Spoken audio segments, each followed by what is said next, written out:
Reporting in Ireland over the last few days on the crime front seems to have been very much centred around the Carlow shopping centre incident, where a man went, brought a shotgun, discharged some shells before tragically taking his own life, and post-mortem has been done, an autopsy has been carried out. The Taoiseach, the Taoiseach have all made comments on this. They're talking about mis and disinformation that was spread out on social media, and rightly so in some cases. There was some absolute howlers of headlines that were made up, just pure sensationalism and jumping the gun, waiting for information to come out.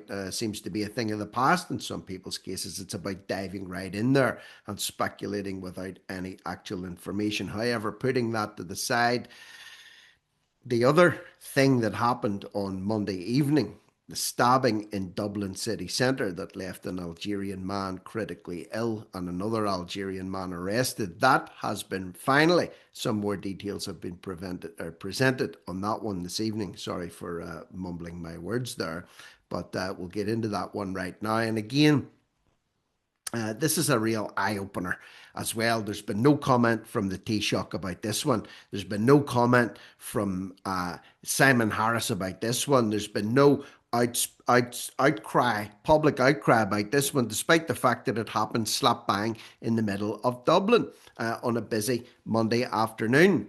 Algerian man left victim critically injured in Dublin Quays knife attack, a court was told.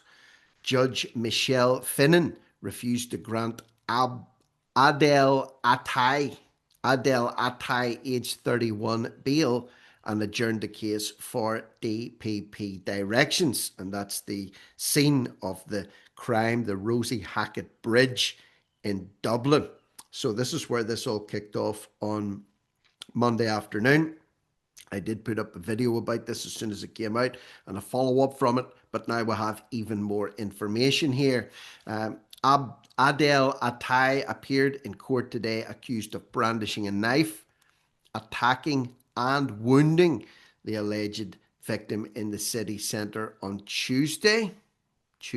I could have sworn blind that it happened on Monday, but maybe I'm got my days mixed up here. Judge Michele Finan refused to grant him bail and adjourned the case for DPP directions. Mr. Attal from Algeria, with an address at Henry Street, Mallow, County Cork, is charged with assault, causing harm and producing a knife in the course of a dispute on June the 2nd. I'm just checking the dates in this yet. I actually think the Sunday World have got this wrong. It said that it happened on Tuesday, but it happened on the 2nd, and Monday was the 2nd because today is Wednesday the 4th. So maybe they want to get their editorial team to check up on this. It happened on Monday afternoon, not Tuesday. So there you go, a little bit of fact checking as we go along here. He produced a knife in the course of a dispute, a dispute on June the 2nd. Okay, that's what it's called now, a dispute. I've had disputes with people all my life, but I've yet to produce a blade, or anyone's yet to produce one with me, despite those disputes becoming quite hot and heavy in times.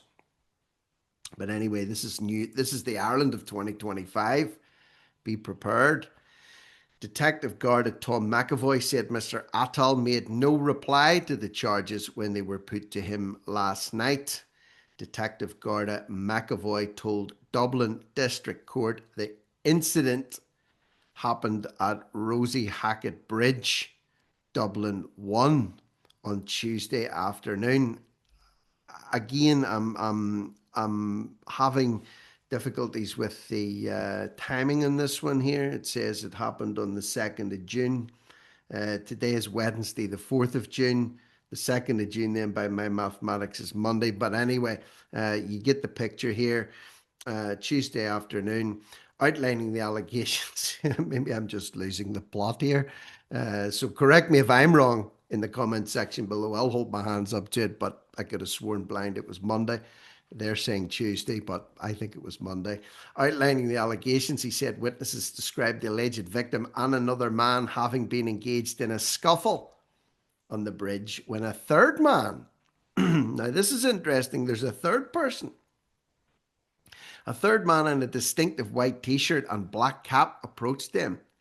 According to the prosecution, the third man, this mystery man in the t-shirt and the black cap, was Mr. Attal, and he produced a large knife and inflicted the alleged victim with slashing and stabbing motions. So this guy, Attal, was the mystery man who got engaged in a scuffle between two other men. He fell to the ground after sustaining severe wounds to his stomach, back, legs. These were critical, life-threatening, and he was taken to the Mater Hospital where he underwent emergency surgery. After this, he was in a critical condition in the intensive care unit. The accused was stopped at Wicklow Street and arrested. His clothing and blood splatters from his body were sent for forensic analysis. All this happening in broad daylight, folks. Broad daylight. And if you've seen the videos for this, there's some horrible ones out there. One of them, one of those open-top bus tours was going past the scene of this incident, and the people on the bus were screaming down, "Help! Help this man! Help this man!" That's not probably what they signed up for when they took an open-top bus tour of Dublin. But hey, you pays your money, you takes your chances. Clothing was sent for forensic analysis. And check this out. CCTV footage was of moderate quality. Moderate quality.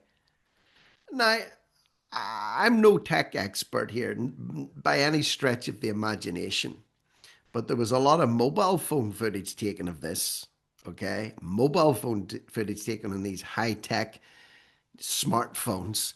And I would have thought that public CCTV in Dublin city centre would be able to muster up some high quality images.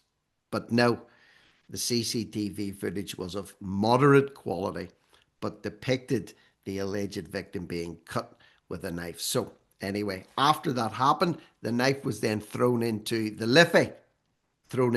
And someone else went down yesterday and got video footage of the frogmen doing their diving in a little dinghy on the Liffey before popping up with a rather nasty looking blade that was popped into a little plastic forensics bag and taken away, no doubt, for scrutiny. Yes, it was actually taken away for forensic analysis. Detective Garda McAvoy said he feared the accused was a flight risk and would evade justice if granted bail. He said Gardaí did not have Mr. Attal's passport. Okay, no passport. But he did have ties to Algeria, England, Spain, and France. What the heck does this guy do for a living? The Gardaí didn't have his passport, and he had no ties to the jurisdiction Ireland. So why was he here? Why was he here? And he did have ties to Algeria, England, Spain, and France. Why would he have ties to 4 places and no ties to Ireland where he carried out this alleged attack? The detective believed the accused posed a serious risk to public safety, probably has done for the entire time he's been in Ireland, or Algeria, or England, or Spain, or France. Defence solicitor Luke Staines said it was undoubtedly a serious matter, but if refused bail, the accused, who was presumed innocent, would be in custody for around 2 years awaiting trial. Too bad. Too bad. What's the option? Take a risk, let him out against Gardaí advice like they did with the shooter in the shopping centre? He was out on bail against Gardaí recommendations. Have they learnt nothing? The alleged victim's condition in hospital had changed. He was now critical but stable, said Mr. Staines. The accused had been in Ireland for 2 years, and he claimed his passport was in Mallow and available for surrender. What's he been doing here for 2 years? Has he been working? Maybe he's a doctor. Maybe he's an engineer. Maybe he's a lawyer. Maybe he's a brain surgeon. You know, tech expert We don't know. Very little's known. We know he likes to move around. Judge Finan refused bail. Well done, Judge Finan. And remanded Mr. Attal in custody to appear in Cloverhill Court on June the 11th. That's not too far away. Next week, she recommended he receives medical and psychiatric intervention as appropriate. If you're listening to me now, you're paying for this. You're paying for this. A second man has also been arrested in connection with the incident and remained in Garda custody this afternoon. So where's the information on the second guy? Where's the information on the second man? What do we know about the second person that's been arrested? Because remember, two men scuffling. This guy appears. He does the business, throws the knife into the liffey. He's arrested. Another man's been arrested. Who is he? Where's he from? What's his name? Where does he live? I'm sure the guards must have that information, or else does he not have any identity either? Or if he does, why aren't they releasing it like they did with the shooter? From Carlo. Don't let it be two-tier reporting. Don't let it be two-tier policing. Don't let there be two-tier justice, or is it too late for that? You can let me know what your thoughts and opinions are below. If you haven't already done so, join the channel, subscribe to the channel, share the contents of what's here freely. Cut and paste the link, dump it into your Facebook group, dump it into your WhatsApp group, stick it onto your own social media pages. I don't care what you do with it, just share it out there. And for now, I'm Rick Munn. This is No Risk, No Reward Media. Over and out.